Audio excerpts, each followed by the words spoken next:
How long does it take to install Windows from USB? The time it takes to install Windows from USB may vary depending on your system specifications, the size of the USB drive, and the version of Windows you are installing. However, based on some popular reviews, here are some approximate estimates. Windows 10 would take about 30 minutes to 1 hour to install on your system from a bootable USB drive. The time taken depends on your PC's hardware configuration, the speed of the USB drive, and the installation options you choose. It may take about 10 to 15 minutes to completely install the downloaded Windows 10 on USB using the Windows Media Creation tool or any bootable drive creating software. However, this does not include the time it takes to download the Windows 10 ISO file, which may vary depending on your internet speed and connection stability.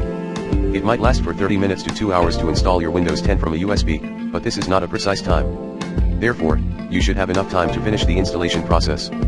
More specifically, if you want to install your Windows 10 from a USB with 8 GB RAM, 3.5 GHz Intel Core i7 processor, and 1 TB HDD, it will take around 30-40 minutes to finish.